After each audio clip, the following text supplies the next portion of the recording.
For decades, organizations have produced statements, papers, declarations, but sustainability seems to be a nice-to-have thing. So these experts will identify what's been done and what are the critical steps to take. They've looked at over 30 papers, including ones from the UNWTO, the WTTC, PATA, it goes on. So let me hand you over to the three wise people, I like to call them that. Bruno Despujol, partner Oliver Wyman, Christian Delom, who you've seen already, and Dominique Guilhem, principal Oliver Wyman.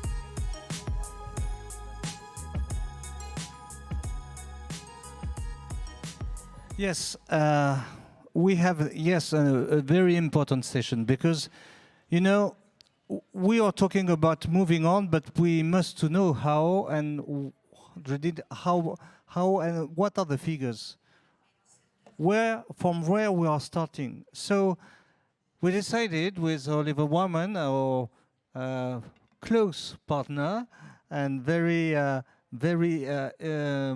inspiring, very aggressive in giving the good issues and the good details, to review the global position papers. But before, we wanted Oliver Wyman to deliver the different issues, different insight they have in a very recent survey. You call it, I think, the mega trends. Absolutely. Thank you, Christian. So before we go into the synthesis of this formidable work of the position paper and try to understand what are the best call for action, we wanted to come back on what we see as the big trends in this new era. And to act well, we need to understand what's going on, and we know that's really difficult in this period of disruption, but yet we tried.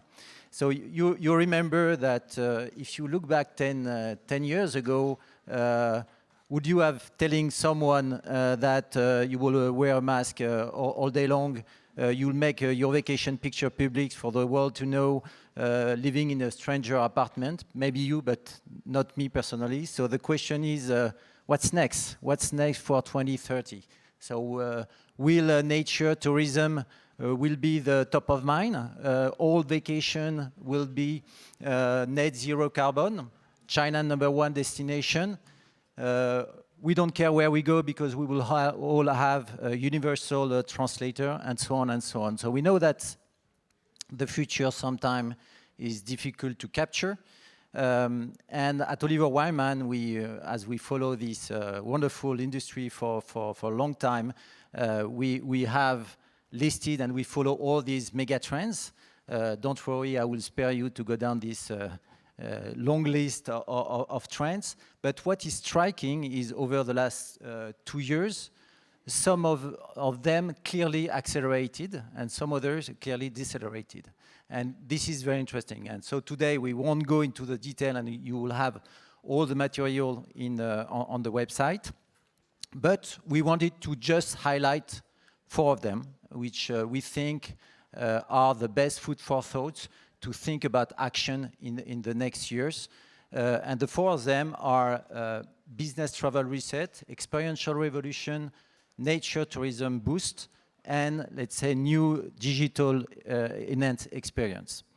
I will say a few words. We have not so much time, so I will go quite quickly, but very happy to continue the discussion afterwards. So first, business travel reset. So you all know that business travel go along a very strong disruption. So what the business travelers said is very clear. First, they consider that video conference is effective, whatever the purpose, business, commercial, internal purpose. They want to stay more at home, nearly 2 days more at home, which is huge. They consider more and more than working from home is, even for frequent traveler, something that is feasible. It didn't increase over months. But also from the corporate side, all the corporates are building new policy. So 35% more restrictive travel policy, but not only that, you have use of space policy, more than 50%, work from home policy, and so on and so forth. Why? Because they discovered that during the crisis, they could be very efficient, even if they didn't travel at all. So that's create this reset. So what we know is what's going on right now is that they rethink totally the way they work, the way they organize their office. So maybe the big office is something of the past. And then you have something we don't know yet very well, is how the business travel will evolve. And over more than 10 studies, we go from -10 to -14%, 40%. The median is -25. So we know it's a hard disruption in this business we should consider. There is still a debate, for sure. You take Bill Gates, it's -50%. You take Ben Smith, they will come back because as soon as they will lose the contract, they will come back. But anyway, we know that's probably something in the middle. Second big trends we foresee is experiential revolution. So experiential revolution is not new, has been there before, lasting one, but that has been very much accelerated through the crisis. What does that mean? That means that basically in the survey we just did before the summer, the majority of the travelers, leisure travelers, business travelers, said they're going to change their habit in the long term. You take Chinese, 82%, French much less, I don't know why. What does that mean? That means that they will favor experience over travel, classical commodities, and so on. And the consequence of that is every kind of offer that will favor disruptive experience are actually boosting right now and will boost in the next years. Two examples, lifestyles, plus 20% of growth right now. Wellness, very strong business model, especially in Asia. But you have many others. You can have a co-working, work hospitality that are emerging. Bruno talked about it this morning. But experience revolution is not only, let's say, offers, it's also destination. And you know that around the world, in the Middle East, this is an example of Alula. I think there is a presentation this afternoon on it. In China, in Africa, there is a lot of new destinations that are being building right now, investing, a lot of investment, sustainable, authentic, that will reboost the demand into a new experience. And by 2030, most probably this new destination will be more than 60%, and China will most probably overcome classical European destination. But the most important one for us is obviously nature and sustainable tourism, not only because this is a topic today, but because we really think, looking at the figures, looking at the survey and the trend, that this segment of the tourism is experiencing the highest growth. So plus 8% by 2030. It will be more than 30%, 1/3 of the tourism industry in 10 years. And so we need to understand what's going on here. What's going on is quite simple. We need to understand what are the new, increasingly complex demand expectation from these tourists. They don't want any more mass market. They want to be off the grid.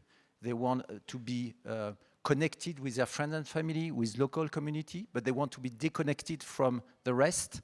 They want to have an impact. They want to act. And they want a meaningful journey. They want a transformative vacation. This is what we see in many, many surveys and should be considered if we want to act accordingly in this industry. Let's take a few examples. Natural park. Natural park, you see here the protected land surface and the global nature visitors. As soon as you increase the offer, the demand boosts just afterwards. So there is a clear demand over the years for this kind of tourism. The only problem is the offer doesn't exist yet, or has been very rustic for many years, especially in Europe, we have to admit. This is the white spaces we see of the mapping of attendance of this natural park.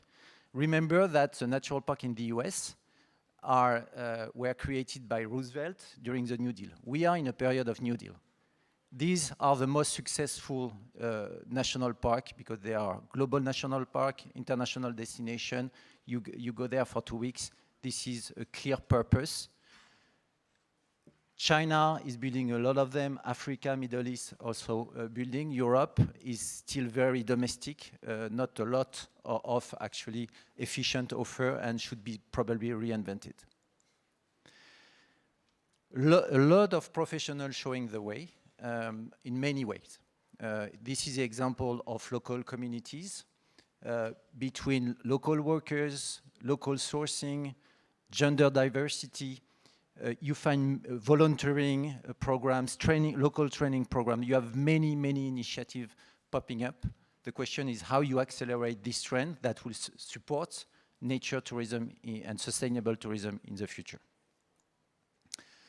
Very quickly on digital, because you know it very well. What will change in the future and what we think will change is the fact that we have to consider this as the first digital market in the world. This is the first market digital in the world. There is a strong conversion between travel, mobility, leisure, as you know, but the story is not over. Tomorrow, there will be a digital consolidation of all the experiences. So, Get Your Guide, a lot of platforms that begin to work on that. This is just the beginning. All these local experiences will come and be available for everybody, enriching the experiential revolution we talked about. We know that we have been working on seamless travel, especially in the airport. I won't come back, there is a lot of progress, but for us, the real next change is more about the consumer. The consumer will expect very different things in the future. Obviously, frictionless experience, end-to-end, so incorporating let's say, the last part of the value chain, which are local experience, but also time-saving services, personalized services, social connected offer, curated services with enhanced IA when they are on site, and so on and so forth. So this is a very quick summary of the trend, and because we were lacking a bit of time, and very happy to continue the discussion. But we wanted to save some time on which is for us the most important part of this presentation, which is what do we think about the call for action of the industry? And Dominique will continue the presentation. Thank you, Bruno. I'll just take the clicker. So thank you for sharing the view of the future of travel and tourism. Now let's talk a bit together about how we're going to make that happen. Luckily, we're not starting from a blank page, and we've talked a lot about the foundations that exist. We're happy to share that there is a collective action underway to move towards more sustainable and responsible tourism. And actually, we'd like to thank all of the thought leaders and experts who have shared their papers with us so we can provide you with a summary today. So we've reviewed over 35 position papers and hundreds of calls to action, and there's a strong push towards developing the travel and tourism industry. We have listed all these position papers, and we have attempted to summarize them for you today in a few minutes. But over the next 2 days, we'll continue to discuss in more detail to see how we can move further. Unsurprisingly, all the papers that we've reviewed discuss all 3 dimensions of sustainability. They cover the environment, they cover social dimension, and they cover as well governance topics. The vast majority of papers do talk about the environment as being the key priority.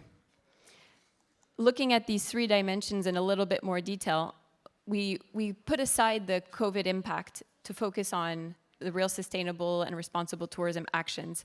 So the calls to actions are essentially around energy and emissions, biodiversity, managing better waste and water. And looking at social, there's a lot of engagements around the community, as well as diversity and inclusion. And unsurprisingly, under governance, clearly policy influence and collaboration is a key topic. If we wanted to highlight 6 key themes that we've seen across all the papers, we've chosen to highlight the 6 that you see here, and we'll discuss together what are some of the solutions that are recommended. Starting with the number 1 priority, carbon reduction. Unsurprisingly, carbon reduction is pushing towards a net zero plan and focusing on promoting any types of efforts to offset the carbon programs. The industry is at the forefront and recommends such calls of action as to define common standards to be able to measure and report CO2 emissions, but also to boost greener infrastructures. The second priority related to biodiversity. The industry calls for stronger calls to action regarding the wildlife, but as well as the environment. They mention calls to action such as banning wildlife trafficking and enforcing poaching laws, but also incentives to develop nature tourism. If we wanted to cite, for example, PATA, they suggest to support prioritization of nature-based ecotourism in protected areas and to incentivize their conservation further. So conservation has been surprisingly hit by COVID, and so it's a real call to urgency for this dimension. The third topic, the third priority that's mentioned across all the papers is community engagement. It's key to view communities and to include them in the discussions regarding the destination. You can involve communities in destination management, and if we wanted to cite the UNWTO or the WTTC, they call to engage local communities in the planning process to jointly define how to achieve their goals as a destination. Some of the calls to action that we can highlight here are to also ensure that there is fair income distribution, but as well that we can promote hidden cultural assets that will attract further tourism. The fourth topic is around destination management, and in particular, over-tourism management. The outbreak of the pandemic can be used by the sector to spread tourism wider and make it more sustainable.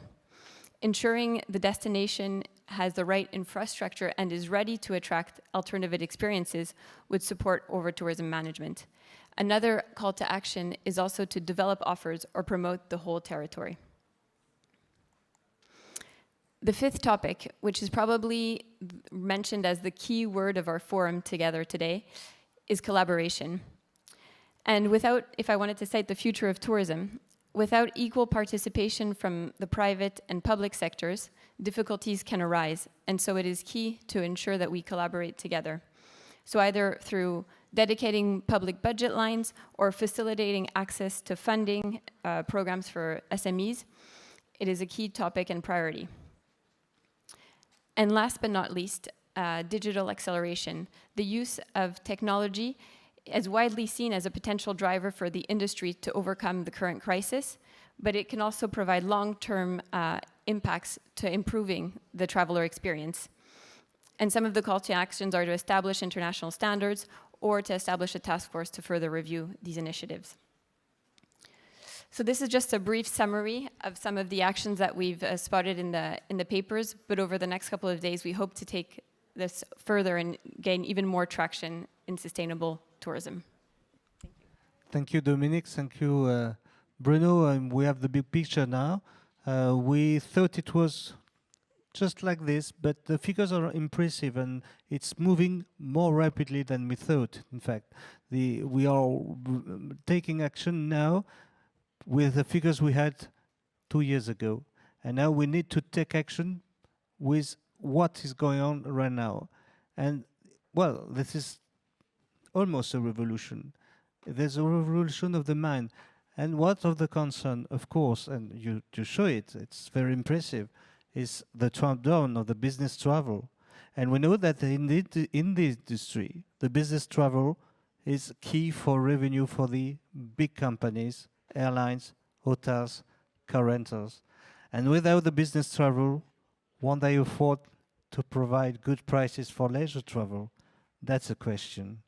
And if we enhance a little further to what you show, you are displaying the idea, and just like Bruno Poisson said, that maybe the staying or doing are going to increase.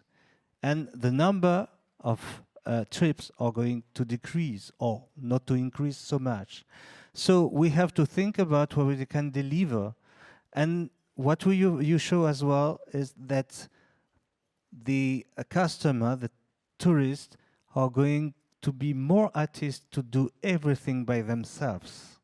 And this also is a great thing to consider, because if they think they have to be more sustainable, and if they are doing by themselves, what do you think all the industry key players are going to be in the future? So this is really something that is changing a lot, and it's very demanding, very challenging.